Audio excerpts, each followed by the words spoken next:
bandiraɓe musidɓe tedduɓe en puɗɗirima e indi gueno lamɗo lamminɗo kala laamiɗo ko kanko goto woni jonɗo hoore mum e nder laamu muɗum lamɗo mo juumata faljata joguiɗo mbo wasata dokkowo mbo gaynata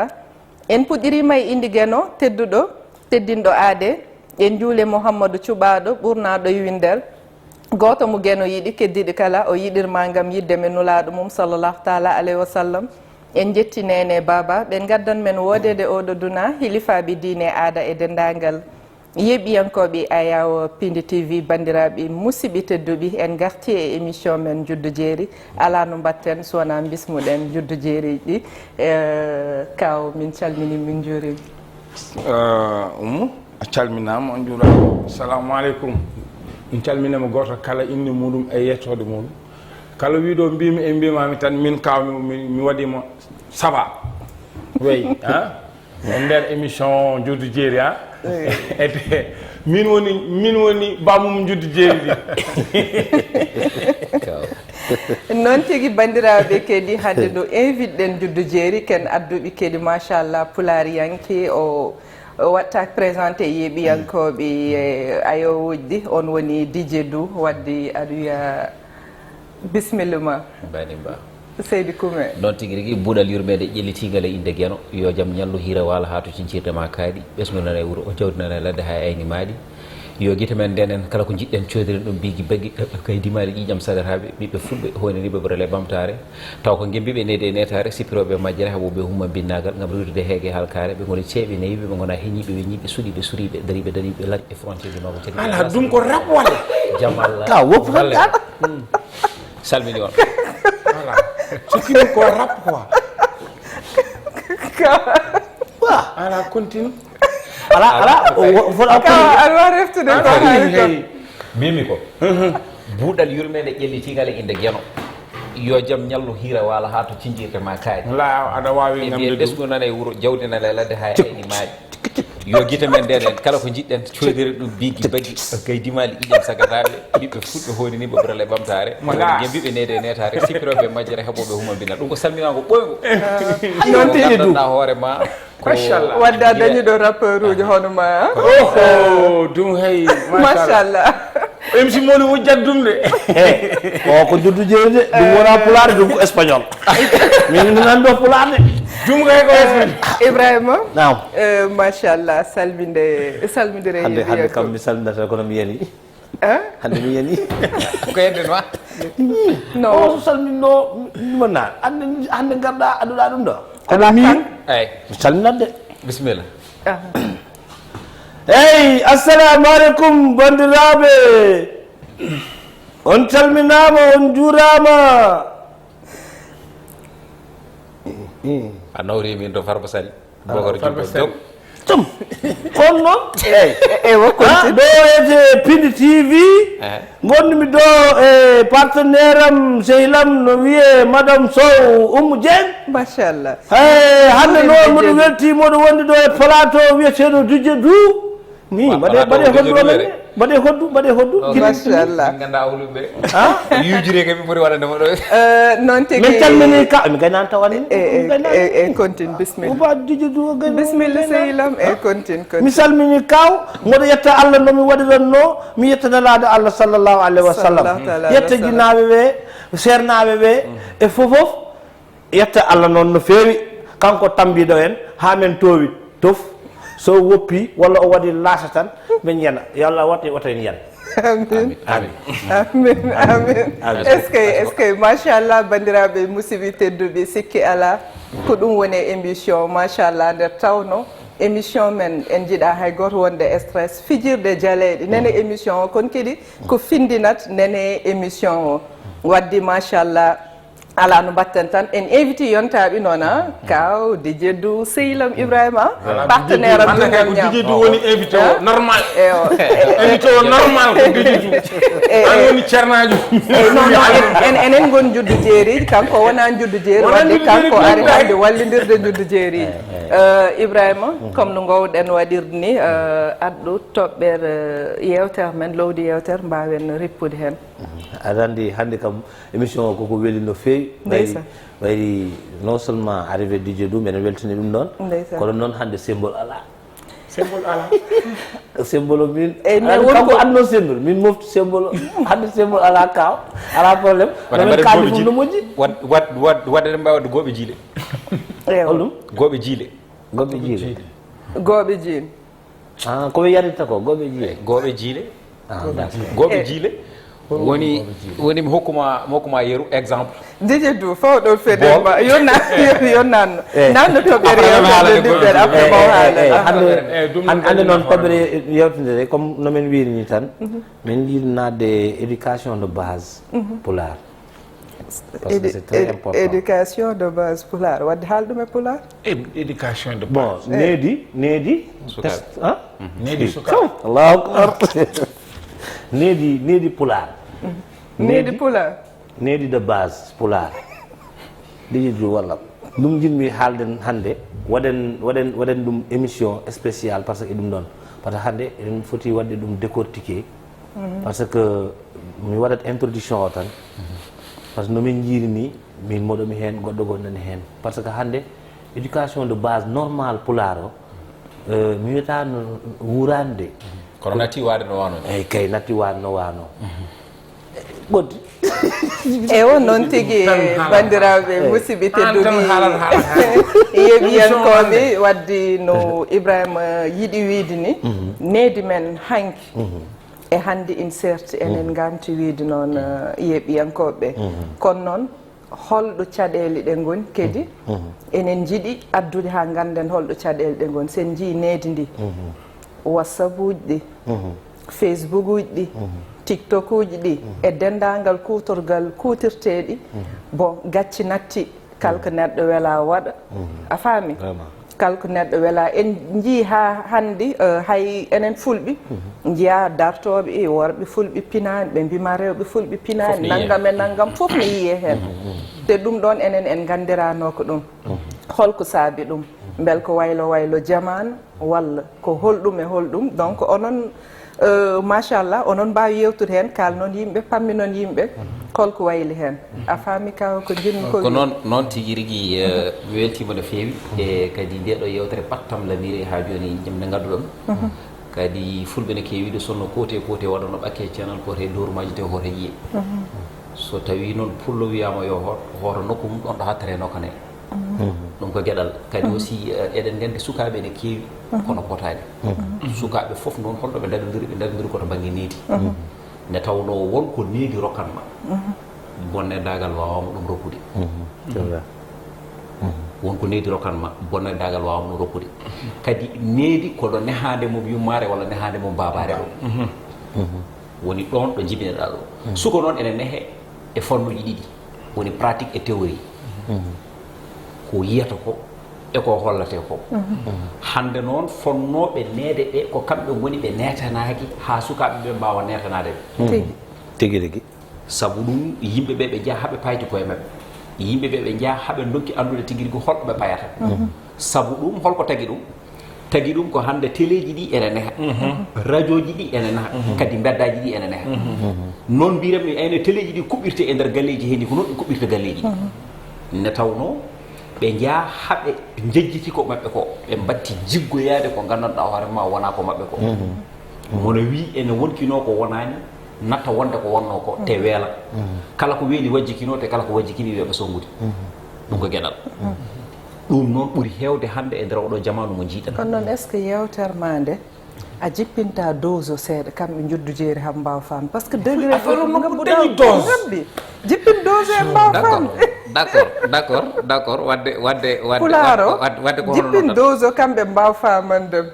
par ce que mi yi kawnen ƴewma Ibrahima nen ƴewma sa namdinoma sa namdino soɗen toon faami momen haalane d'accord a namdaki ɓen famani de d'accord jiɗmi wiide tan ko hande ko fulɓe ha joni jiiratanoka yimɓeɓe jiiratano e pulaw batti yiide ɗum e pulaw sabu ɗum fulɓe kañum ene gadorno guila e harameji jeeɗiɗi mamiraɓe men punanino en harameji jeeɗiɗi ɗi guiɗo diine l'islam ala te ene diine l'islam ari nde Italie wadde firti wonde ko ɗiɗo harameji jeeɗiɗi ene ndeni hurum pulaw kadi ɗiɗo harameji jeeɗiɗi ene ndeeni tigi rigui ha joni ko gueno wi yo innama ade heddo ko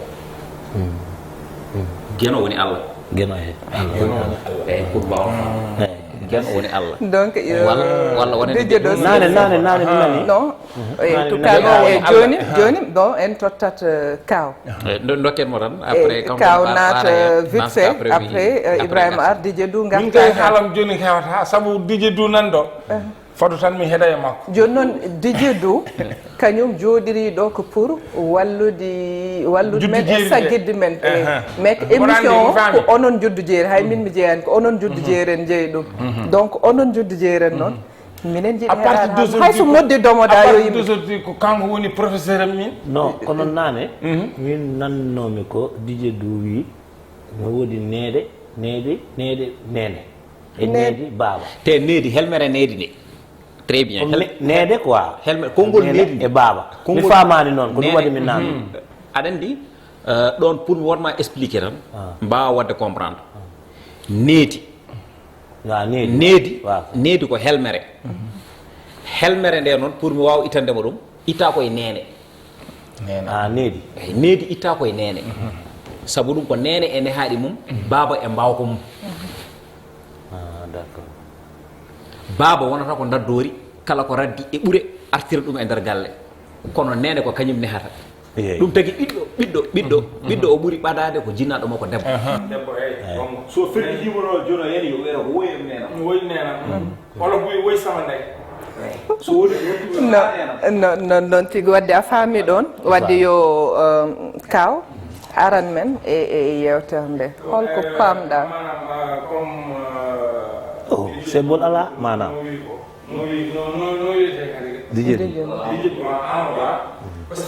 ko moƴƴi sabu ɗum ka darogal par ce que omon dañi yimɓe hewɗo sukaɓe kewɗo omon darema pour xam nga hol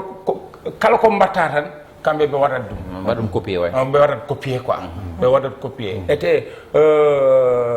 joni jamanu o no waɗi basculé carrément no waɗi basculé carrément jamanu nana ara wallahi hay sa botti ari kay fof joni jiya sukaɓe werɓe sukaɓe debbo sukaɓe worɓe o ki rewɓe waɗa ɗum joni jiya ɗum par ce que ɗum fof ko rew saɗa rew ko moƴƴi saɗa ndaara ko moƴƴi saɗa waɗa ko moƴƴi par ce que jamanu o wayi noon jamanu toujours rek ina yaha mais toujours o waɗat compliqué mais nangue ɗo fuɗatno e ɗum mutanno change an yimɓe mbayle enen mbi needi so yimɓe mbi needi rek hakkillaji jahate sukaɓe mais enen jiiɗen ko mawɓe o haali ɗum par ce que mawɓe manam an a nehat no wiyete biddo ma ha mawɗo o yalti en no wiyete kadi o nete needi gonɗi o eyyi min kote on banggue kaalen min jiim ko mawɓe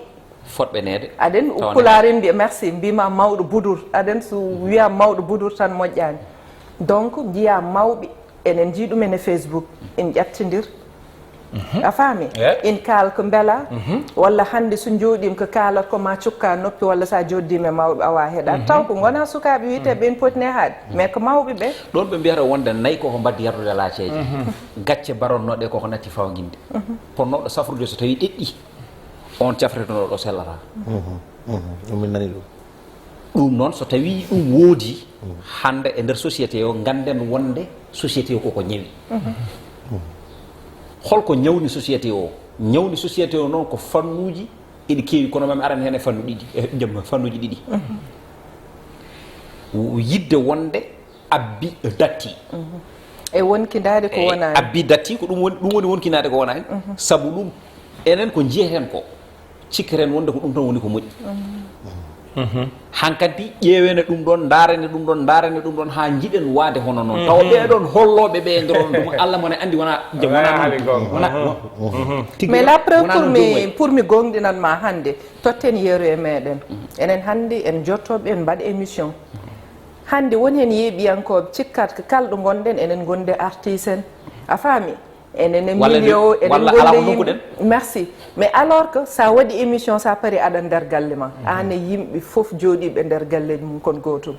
kalndu parɗa e golle ma aɗa nder galle ma donc yimɓe jeeɓrat man cikkat ñan fof anne a jooɗaki aɗana million aɗan yaaɗe ɓe aɗan on alors que taw wayani noon jeeɓowomo noon so wi in ñembuma saɗa ñemba a andat ko ñembata wonko neɗɗo ina holluma taw wona ɗum woni ko wuuri merci saabu ɗum aɗa yiya ɗo joni kaw ene woni e nder galle pattamla mo omo joua hen tawa kaw so ayi galle mum koye nder barak hoɗi bien sûr a faami la même chose ko min la même chose ko an firti noon wonde ko kaw jouata ko o woni koye findinde o woni koye jangguinde e nder oɗon fannu mais enen jogui hen part de responsabilité ɗiɗo aɗen pourquoi enen jogui part de responsabilité enen hay enen waɗoɓe émission toujours sen ƴeewi enen fulɓe mbawmi wiide enen gon fina tawa men ko gotteji grand boubou cuubuji mais enen en mbawa ɓornade ko wutti badɗe simple cuubuji cadɗi ɓornotoɗen a faami gutteji mawɗi ɓornotoɗen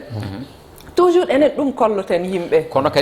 kadi ɗon ne woodi par ce que kala jaltowo ayawmo ene yiye ene foti waade no moƴƴi kono hen sahaji il faut gandinen yimɓe ɓene ɗum ɗo ko ɓorneteɗen ko heewi hen wona koppareji men jaggi gasi ɗum jiɗmi wiidem e merci ko heewi hen ko wona koppareji men jaggi par ce que fansement ñembowomo bon kañum ina wawi hayso yahin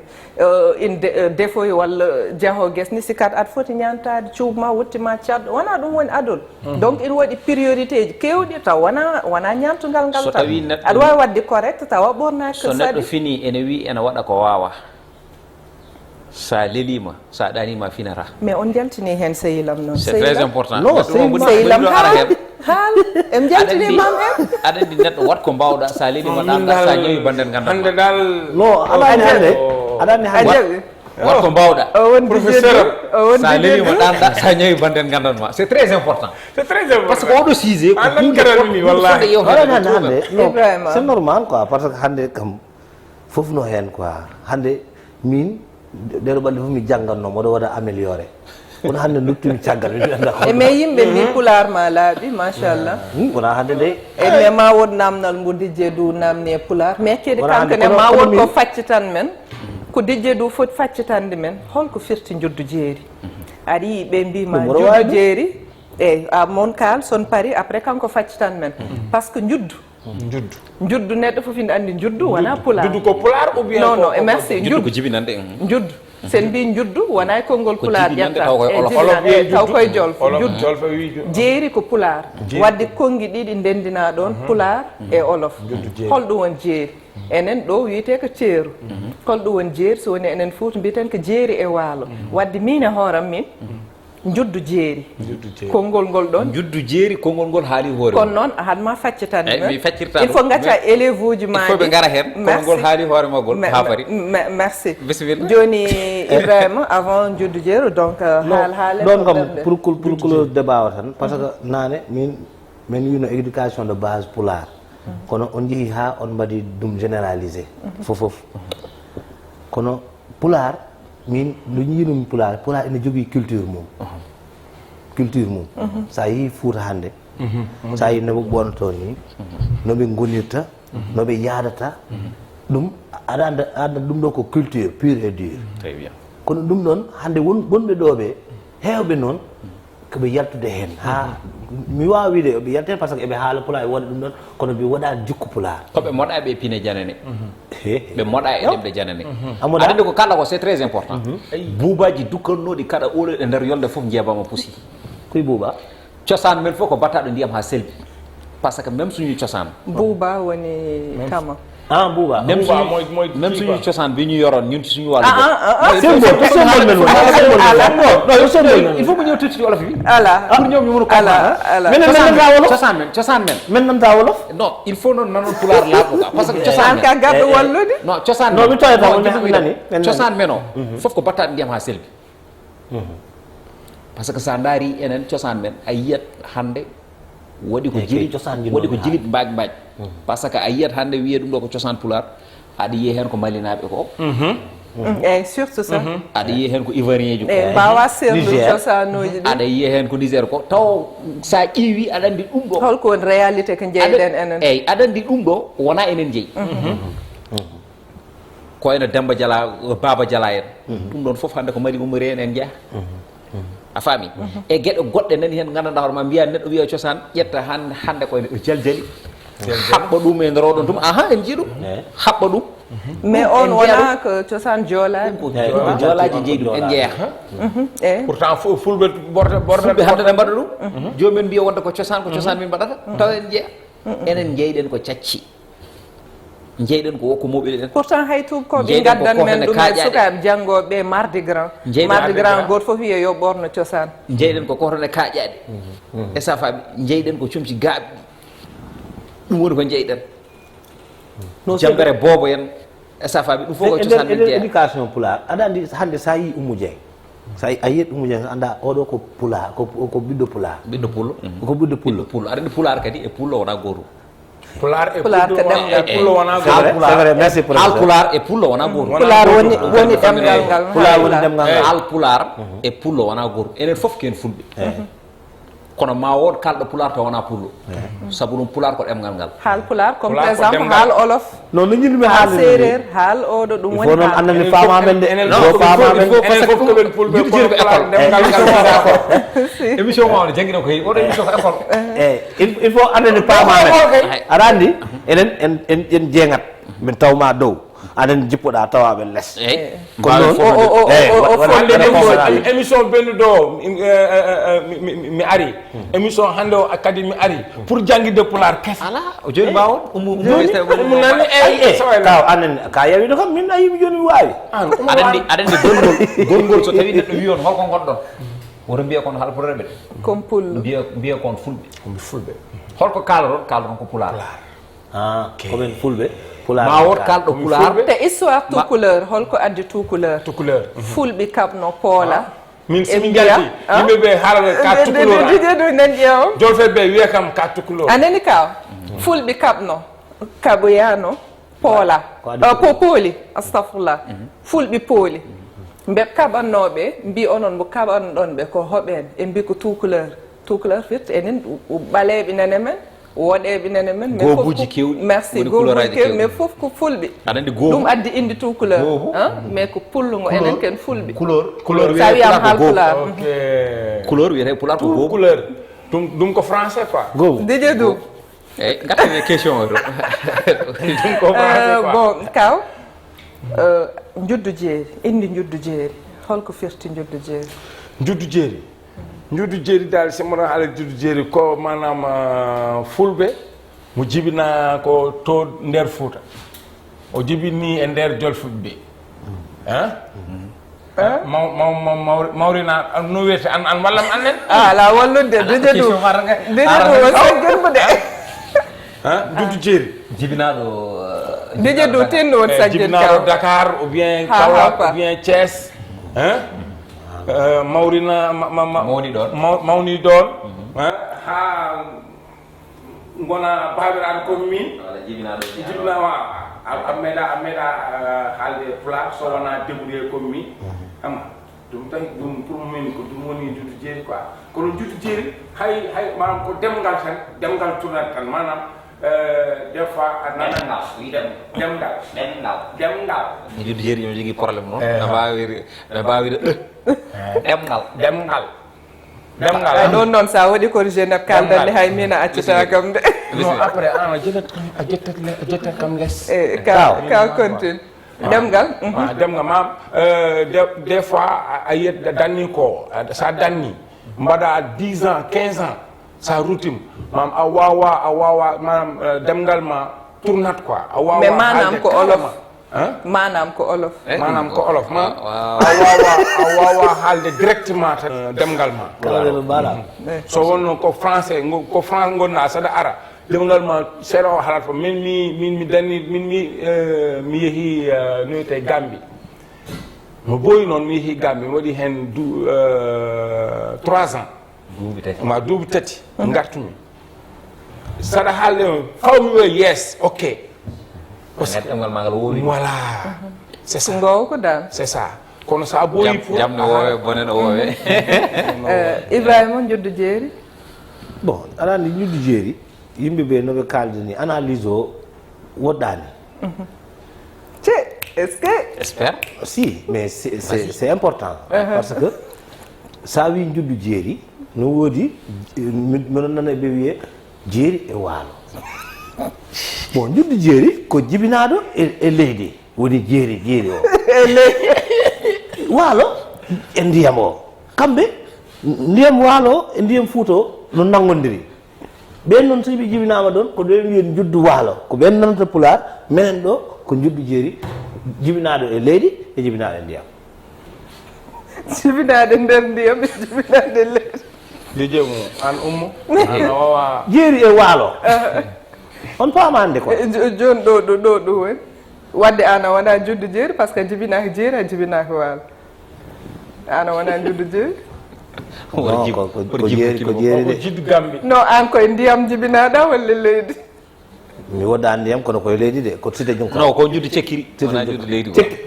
cekkiri juddu cekkiri mon dije du ko haalma ko fotani haaldem ɗo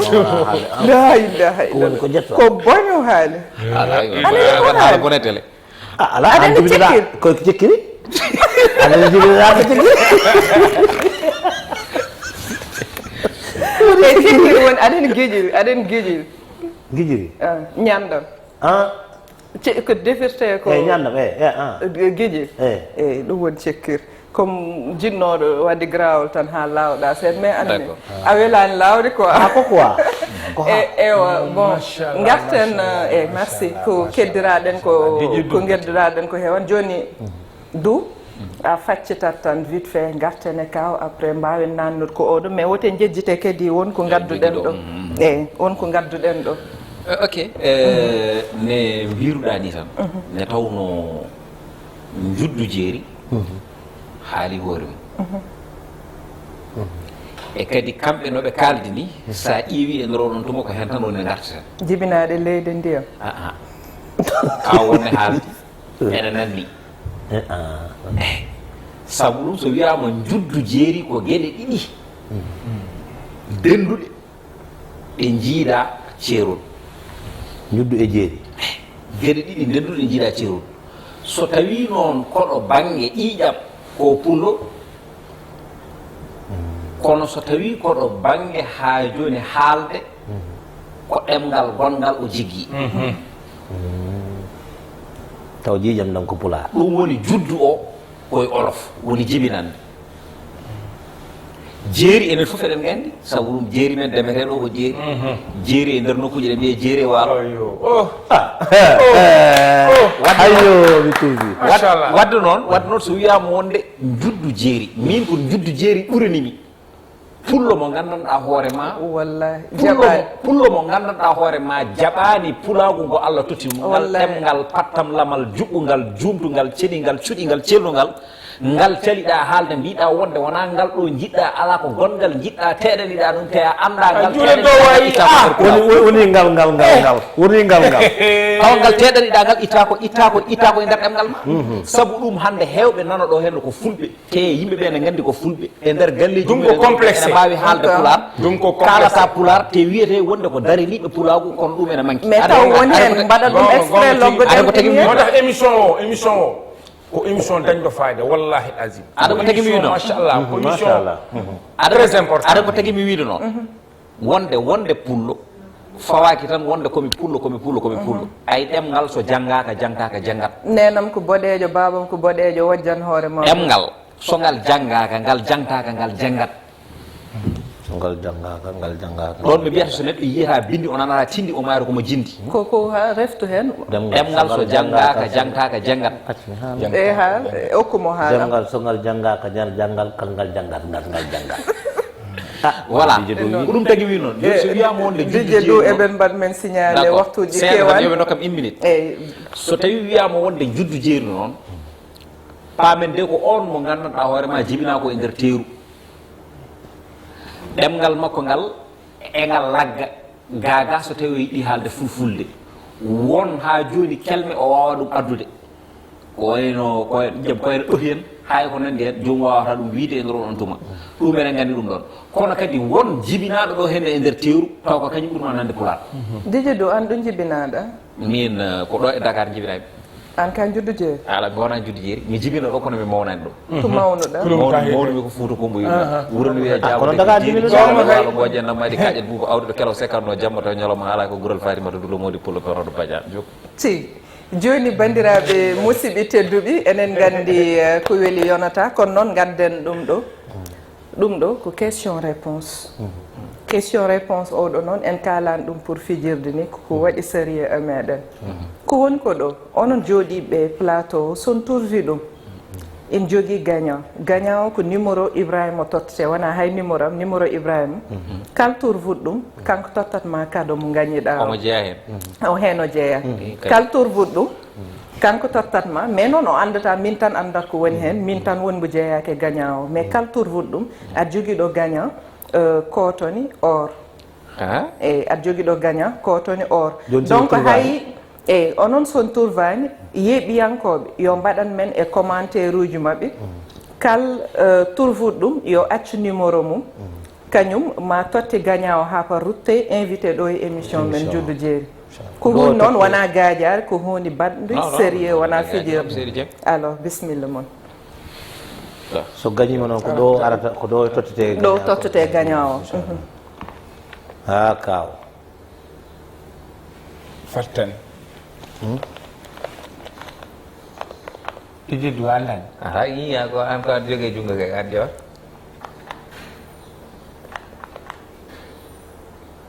kaw leydi de tan jogui ɗum de tawnani haade kaw fatten mboɗomi hende mboɗomi lawol de ana anda an ɗum ko woni nen mi anda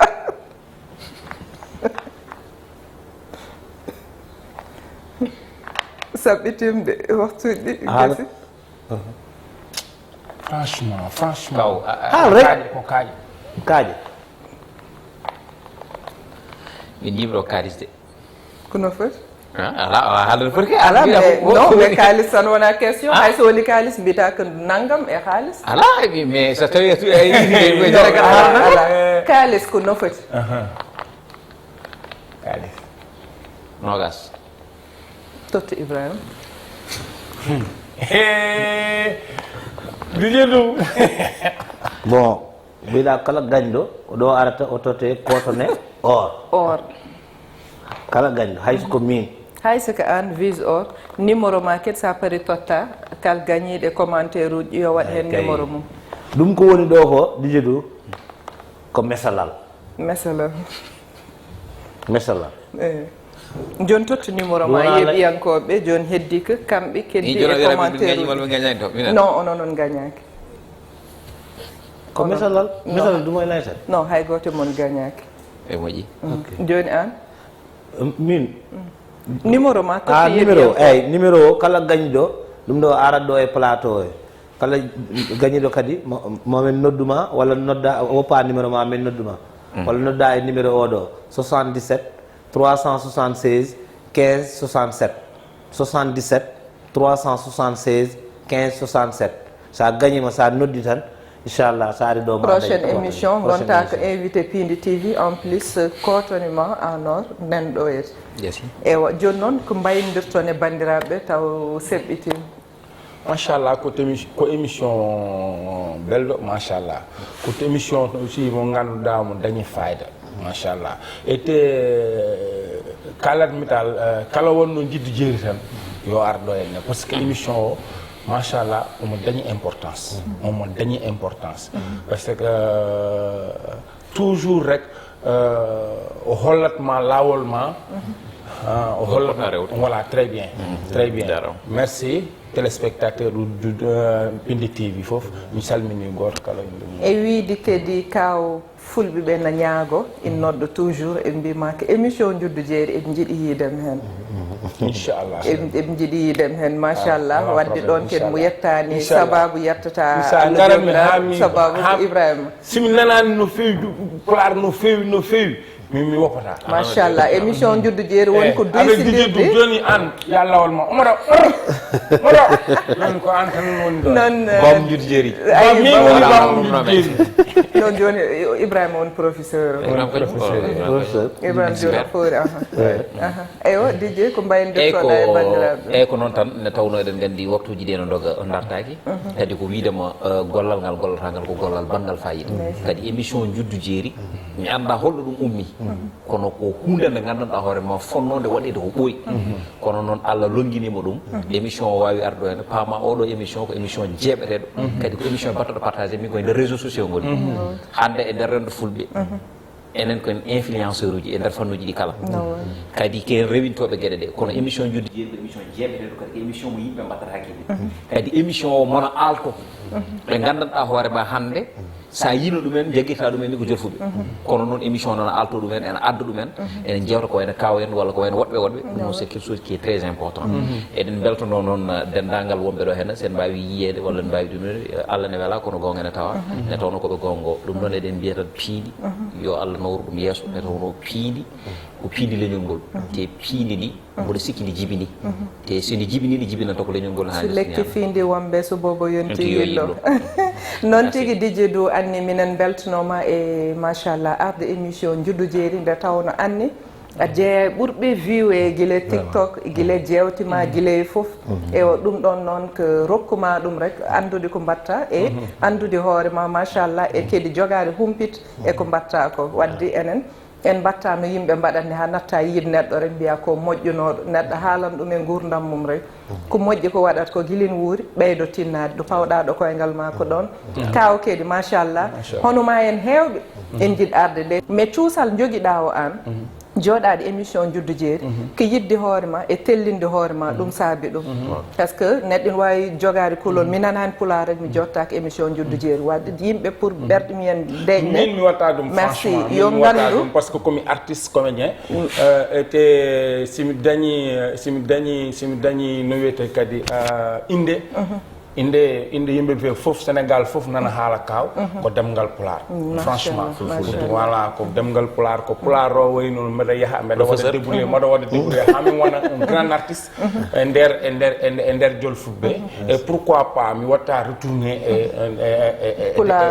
e leñol amen inchallah machallah ko weltade parce que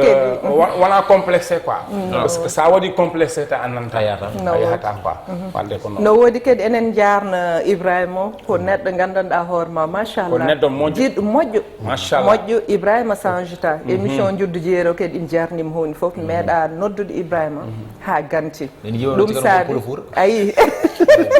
eyyi kanko ne ko noon saɗa yeɓannoma e sériji goɗɗi cikkata ko ok jaafoɗa aussi mi salmini yoro aussi ko miñam mi wawa jodde do yero wot salminɓe de o wi so ari juddu jeeri yagal makko feeña yero mi salminani ko miñam franchement ko miñam ko sehlam aussi machallah minema ko jiiɗi baba goto franchement ko sehlam ko kala manam e nder théâtre o machallah o waɗi hen effort machallah ko neɗɗo moƴƴo machallah waaw mi wawa jodde de ha émission o para ete mi waɗi ko moƴƴi wallahi jarnen kadi daɗiɗi gam piindi won émission yo won ɓen goni mawɓe ardiɓe ɗo e piindi ko wayni Daouda Dia kaw Abou Diop e dendagal yeeɓiyankoɓe softinoɓe men ɓe nde tawno machallah jokku golle tan in weele ɓernde wadde enen jarna eyyi min kam mi raɓɓinat tan vraiment hande kam émission o mi weltani plateau o foof moɗo jarna kadi technicien ɓe par ce que hande so yimɓe ɓe yimen ha no welto hen ko kamɓe quoi moɗo jarno kadi internet ɓe foof eyyi min yi commentaire ji ɗi e ɗum ɗon foof miɗen weltaniɓe quoi on jarama émission no noon hande mi hokki ɗum monsieur Sow merci beaucoup e wadde bandiraɓe yeeɓiyankoɓe on mbiyama ha saaha goɗɗo machallah